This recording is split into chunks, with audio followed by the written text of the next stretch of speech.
अस्सलाम वालेकुम जी। Welcome to T3 YouTube channel, that is the three things. मेरा नाम डॉक्टर आशिक मोहम्मद।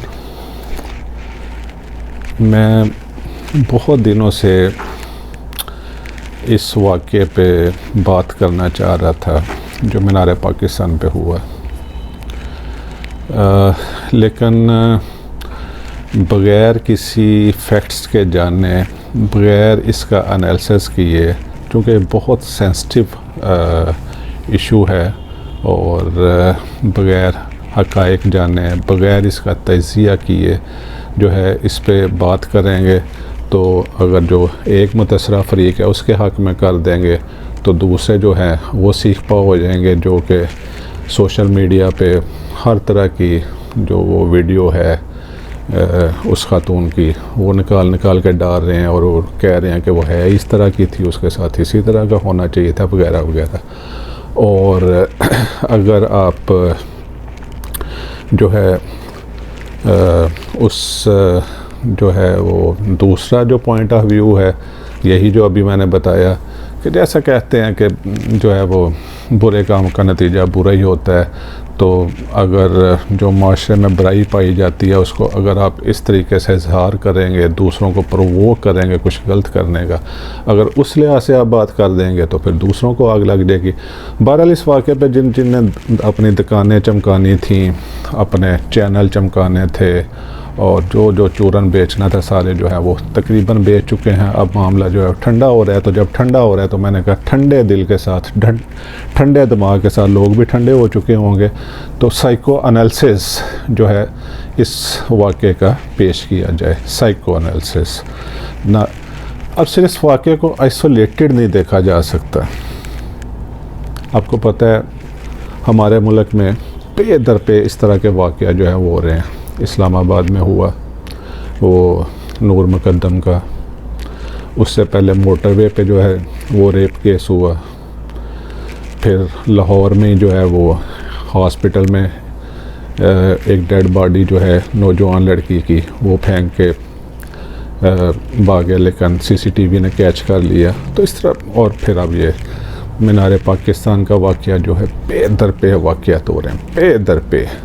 और जब भी कोई वाक़या होता है थोड़ी देर के लिए शोर व गुल मचता है, ये क्या हो गया, ये क्या हो गया, उसके बाद हर कोई जो है अपने अपने काम पे लग जाता है और कोई जो है होता है परसुएड करना केस को। हमारा मीडिया भी जो है, चाहे वो मेन स्ट्रीम मीडिया है या सोशल मीडिया है, जब तक जो है वो ज़रा केस गर्म रहे, हर कोई बात कर रहा होता है, लेकिन जब वो बकौल हमारे एक पिछले प्राइम मिनिस्टर के गोंगलों तो मिट्टी चाड़ के उस बाद फारग। चलें अब शुरू करते हैं जी। असल जो बात है, ये सारा जो है पस मंज़र था, तो अब असल बात की तरफ आते हैं।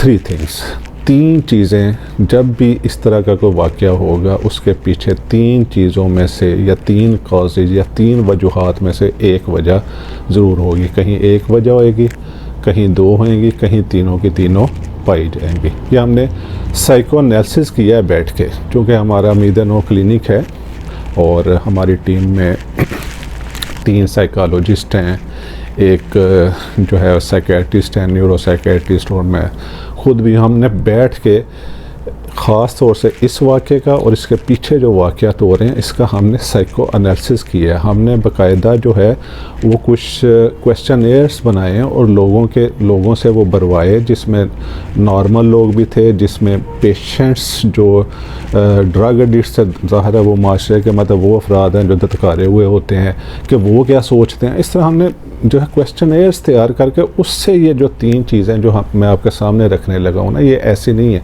मैं जो भी बात करूँगा उसके पीछे रेफरेंस होगा ये, और रेफरेंस आप कहेंगे तो मैं आपको प्रोवाइड भी कर सकूँगा।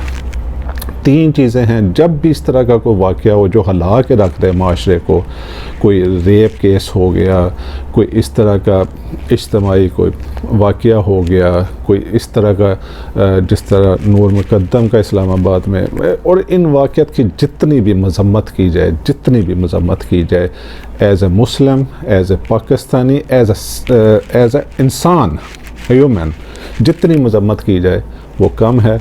लेकिन हमें ठंडे दिल से ठंडे दिमाग से ये सोचना ज़रूर है कि ये हो क्यों रहे हैं और बेदर पे हो रहे हैं, क्यों हो रहे हैं। पहले पाकिस्तान तो पहले से भी था, 1947 में बना था, ये अब क्यों होना शुरू हुए हैं और हो ही जा रहे हैं, जबकि गवर्नमेंट भी अपनी जगह पे है, जबकि हम लोग भी अपनी जगह पे हैं, स्कूल मदरसे सब कुछ अपनी जगह पे हैं, तो ये क्यों हो ही जा रहे हैं। तो 3 जो हैं वो वजूहात हैं हमारे नज़दीक। नंबर 1,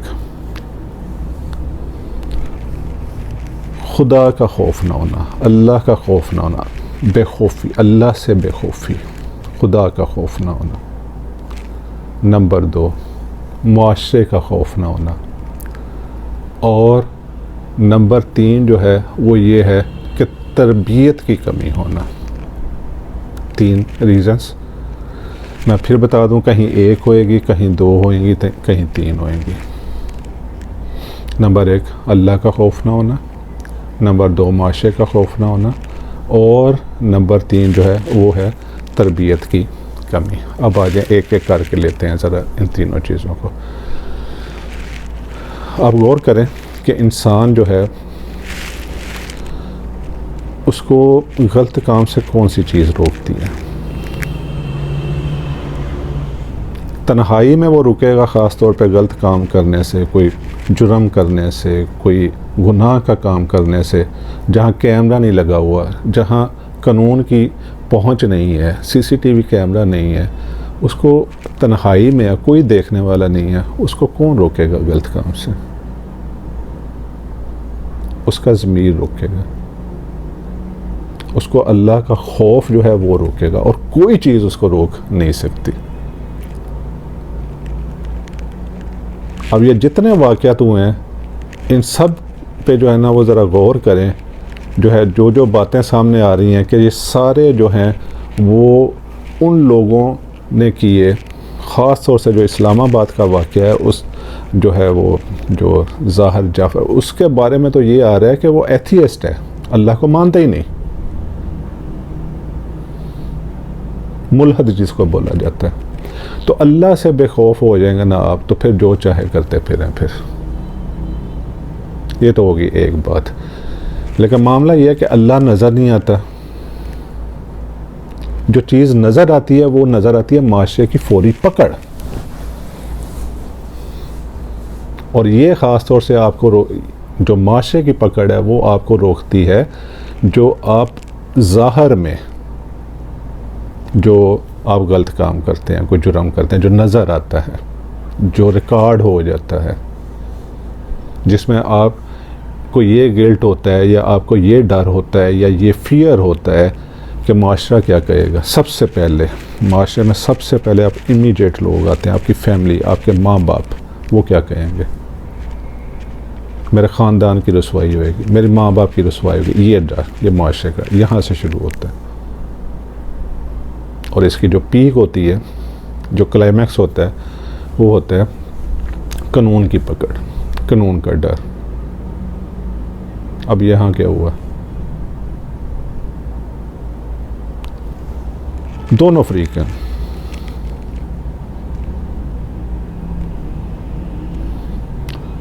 किसी को मतलब कोई डर नहीं है कि मेरे वालिदैन क्या कहेंगे, मेरे कोई भाई बहन है, मेरी कोई सीसीटीवी बन जाएगी, कोई फुटेज बन जाएगी, ठीक है, मेरे माँ बाप, बल्कि जो मेन किरदार हैं वो तो फुटेज बना के जो है वो चढ़ रहे हैं, जो है वो टिकटॉक के ऊपर। किसी ने उनसे नहीं पूछा, जितनी भी वो पिछली जो वीडियोस हैं वो इसके साथ लिंक्ड हैं या नहीं हैं। बात तो ये है कि क्या वो जब वीडियोस चढ़ रही थी तो उनके घर वाले ने, उनके भाई बहनों ने, माँ बाप ने, किसी ने नहीं पूछा कि ये क्या चढ़ रहे हो तुम वीडियोस।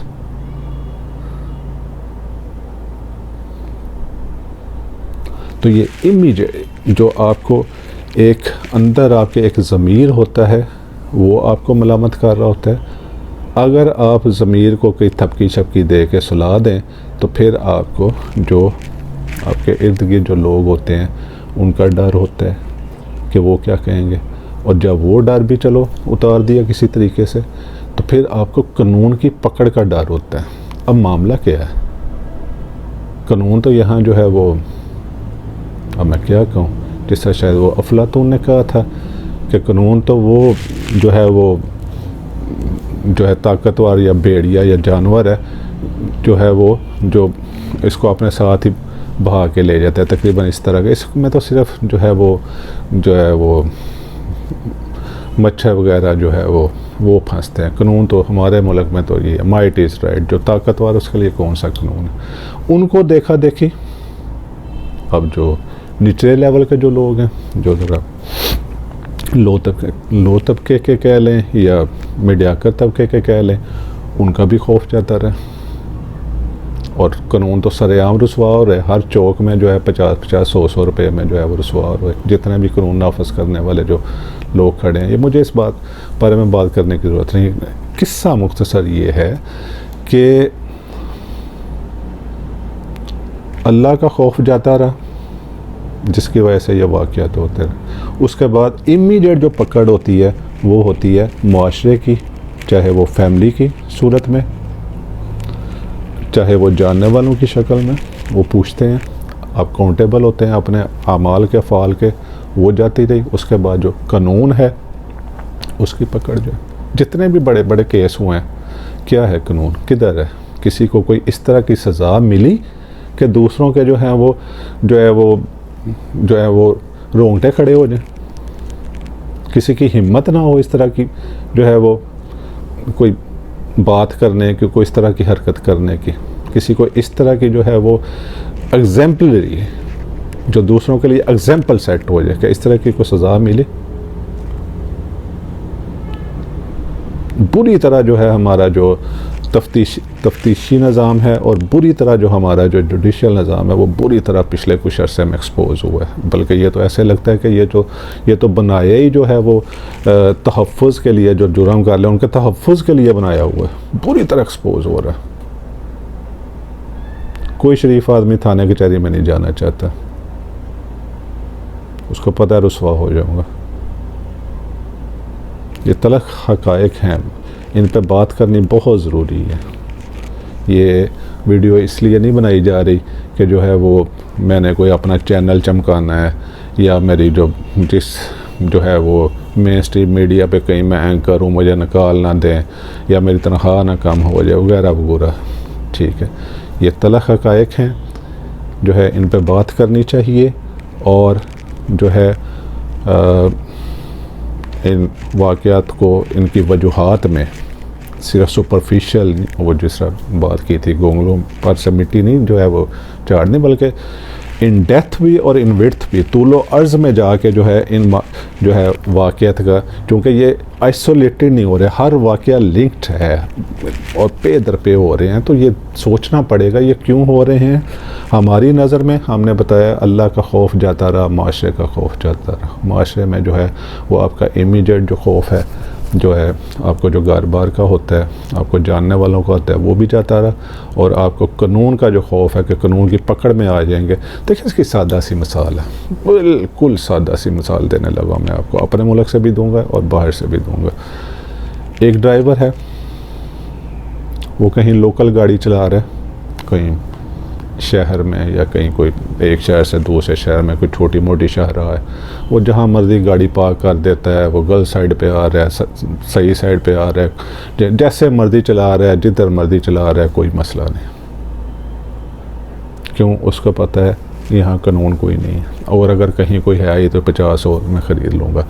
वही driver, the same driver, the same vehicle, वही ड्राइवर जब मोटरवे पे जाता है तो वो जितने भी रूल्स एंड रेगुलेशंस हैं उनको फॉलो करता है। क्यों? वहाँ उसको पता है कानून की पकड़ है। मैं पकड़ा जाऊँगा तो मुझे छोड़ा नहीं जाएगा, मुझे हैवी फाइन होगा। ये मैं अपने मुल्क की मिसाल दे रहा हूँ। तो वो जुर्म से रुकता है कि नहीं रुकता, गलत काम से रुकता है कि नहीं रुकता। और जो लोग बाहर गए हुए हैं, जो इंग्लैंड वगैरह में, वो मेरी बात बहुत अच्छी तरह समझ सकते हैं। यही लोग जब हम यहाँ होते हैं तो मादर पिदर आज़ाद, गलत काम करना अपना हक समझते हैं, और करके उसको तशहीर करना अपना हक समझते हैं फिर। और यही हम जब बाहर जाते हैं इंग्लैंड में, मैं खुद जब ट्रेनिंग के लिए जो है वो प्ले वगैरह के लिए जब मैं गया था, और अमेरिका में जाते हैं, यही लोग जब बाहर जाते हैं उधर एक एक कदम फूंक के रखते हैं। उधर ऐसे जेंटलमैन बने होते हैं कि यार यकीन नहीं आता ये वही लोग हैं जब छुट्टियों पे पाकिस्तान में आते हैं तो क्या हरकतें करते हैं, यकीन नहीं आता। ऐसे जेंटलमैन बने होते हैं, रोड पे ऐसे डिसेंट बने होंगे। क्यों? आपने गाड़ी गलत पार्क की है, आप प्लाजे में गए हैं कहीं कोई चीज़ लेने, गाड़ी गलत पार्क की है, वापस आए वाइपर के साथ जो है वो आपकी टिकट लगी हुई है इतने पाउंड की, और आपको पता है वहाँ कोई 50 और दे के जान भी नहीं छू, तो आपको और मुसलसल टिकटें मिली तो हो सकता है आपका लाइसेंस ही ज़्यादा, लाइसेंस आपका ड्राइविंग लाइसेंस चला गया तो आप बेकार हैं बाहर के मुल्क में, या ज़्यादा ही उनको तंग करेंगे तो हो सकता है डिपोर्ट करके कहेंगे जाओ दफ़ा अपने मुल्क में, या कहते हैं उधर करो जाके, तो उधर सारे बंदे के पुत्र बन जाते। तो ये कानून का डर जो कि हमारे मुल्क में अब ना होने के बराबर है, चीज़ें बुरी तरह एक्सपोज हो रही हैं पूरी। पहले तो बड़े लोग बच जाते थे कानून से, अब तो छोटे छोटे बंदे भी जो हैं उनको भी जो है ना वो 420 सारी आ गई हैं, अब उनको पता है कि कैसे बचना है। ये सारा खलवाड़ है जो है ना, वो सारा जो है ना कानून के नाम डर के कुछ भी नहीं है। तो अब चलें जी आखिरी बात की तरफ, 2 मैंने आप लोग, तीसरी दिल, और ये वो कहते हैं ना last but not the least, तरबियत की कमी। इसका इशारा मैंने दूसरी वजह जो मैं बयान कर रहा था उसी में मैंने इशारा तो दे दी है, लेकिन इसको ज़रा फिर कि तरबियत की कमी, और तरबियत शुरू होती है घर से, तरबियत शुरू होती है घर से। अब हमारे घरों में क्या हो रहा है, वालिदैन को नहीं पता उनके बच्चे क्या कर रहे हैं, किन के साथ फिर रहे हैं, उनके दोस्त कौन है। ये अपने कमरे में 2-2 4-4 घंटे अकेले बैठे रहते हैं, क्या कर रहे हैं, क्यों? वालिदैन, उसकी 2 वजह, वालिदैन उनके पास खुद टाइम नहीं है, वालिदैन के पास खुद टाइम नहीं है। वालिद पैसा बनाने की मशीन बन चुका है, और वालदा जो है अनफॉर्चुनेटली उसको खुद जो है वो सोशल मीडिया से अनफॉर्चुनेटली उससे जो है वो उसको सॉरी उसको खुद टाइम नहीं है इस सारी जो है वो झंझट से। तो तरबियत कौन करेगा? स्कूल में टीचर वो करेगा, जिसका क्राइटेरिया ही गवर्नमेंट ने यह बना दी है कि कितने नंबर आते हैं तुम्हारे, जो क्लास तुम्हें दी गई है वो कितने नंबर आते हैं। टीचर की सारी प्रमोशन, उसकी सैलरी, उसका बोनस इस सिंगल पॉइंट के ऊपर है कि तुम्हारी जो क्लास में बच्चे हैं अगर 50 हैं तो तुम्हें उसमें कितने पास हुए हैं, कितने फेल हुए हैं, कितनों के नंबर कितने आए हैं, कोई ऊपर नंबर आए हैं नहीं है, उसका सारा जो कैरियर का दारोमदार है सिंगल इस चीज़ पे ऊपर है। अब एक बच्चा 500 में से 490 नंबर ले रहा है, टीचर को भी नाम मिल गया, उसको भी मिल गया, और टीचर ने उसको, ख़ास तौर से गवर्नमेंट के स्कूल के टीचर की बात कर रहा हूँ, टीचर ने जिस तरह उसको पढ़ाया है, डंडे मार मार के और माँ बहन की गालियाँ निकाल के, ये मेरे आंखों का मिशात है। सुबह सुबह बुला लेना है और डंडे मार मार के, माँ बहन नंगी गालियाँ निकाल के बच्चों से नंबर तो दिलवा लेने। अब जो है वो सरकार के जो कागज़ों में भी टीचर कामयाब हो गया, बच्चा भी कामयाब हो गया, लेकिन तरबियत कहाँ गई? तरबियत कहाँ गई? तो स्कूल में तो एक और सॉरी एक और कहते थे जी, ये जो मदरसा है उसमें तरबियत, उसके जो मदरसे के जो आ रहे हैं सामने केसेस, वो आपके सामने अभी ये पिछले दिनों मुफ्ती साहब, नाम भूल गया मुझे, अल्लाह की पनाह। तो तरबियत नाम की तो कोई चीज़ जो है ना वो छोड़ दें। तालीम है जो बिक रही है जो है, और वो कागज़ के पुर्जे मिल रहे हैं डिग्री के नाम के ऊपर जो है, वो तालीम है। तरबियत छोड़ दें। तरबियत अगर होती तो ये जो 300-400 हैवान जो हैं इस तरह इकट्ठे ना हो जाते, और जिन्होंने इकट्ठा किया ना उनको, तो वो भी उनको इकट्ठे ना करते, प्रोवोक किया। ये चीज़ें सारी सामने आ रही हैं। प्रोवोक किया गया, इनवाइट किया गया और फिर प्रोवोक किया गया, उबारा गया। तो अगर तरबियत सही, घर से सही तरबियत होती, स्कूल से होती, अगर किसी मदरसे में, मस्जिद में कुरान पाक पढ़ने गए हुए हैं, उधर कोई सही तरबियत होती, अगर तो इनवाइट किया जाता है इस फुहश काम के लिए तो वो पहले ही इनविटेशन रिफ्यूज़ कर देते। और अगर कहीं चले ही गए हैं तो जब पर वो किया गया है तो पीछे हट जाते हैं कि मेरे माँ बाप की रुसवाई होगी, मेरे घर की रुसवाई होगी, और अगर मैं कहीं पकड़ा गया तो मुझे कानून तो सरे आम रुसवा कर देगा। ये सारी बातें कहाँ हैं? कहीं पे। तो इसमें सारे तीनों जो मैंने आपको बताई चीज़ें ये सारी इकट्ठी हो गई इस केस में। तो ख़ास तौर से इस केस में तीनों चीज़ें, अल्लाह का खौफ जाता रहा मुआशरे से, इज्तमाई तौर पे अल्लाह का खौफ जाता रहा, मुआशरे का यानी कानून का खौफ जाता रहा, और नंबर 3 जो है वो ये है कि तरबियत नाम की कोई शय अब हमारी सोसाइटी में रही नहीं। अल्लाह ताला हमें समझने की तौफीक दे। ये मैं अगली वीडियो में इंशाल्लाह, इस आज तो सिर्फ वजूहात पे बात की, बात बहुत लंबी हो गई, मुख्तसर करना चाहता था। तो जो है अगली वीडियो में इंशाल्लाह मैं इसको एड्रेस कैसे करना है, इसका इलाज क्या है, इंशाल्लाह उस पर बात करूँगा। जज़ाकल्लाह, अपना ख्याल रखिएगा। वीडियो अगर पसंद आई है तो इसको लाइक कर दीजिए, सब्सक्राइब कर दीजिए चैनल को, और घंटी का बटन, बेल आइकन जो है वो दबा दीजिए ताकि मेरी जो है वो हौसला अफजाई हो और मैं इस तरह की वीडियो जो है वो 3 पॉइंट्स कह लीजिए या 3 थिंग्स जो है वो मैं अपलोड करता रहूँ। जज़ाकल्लाह।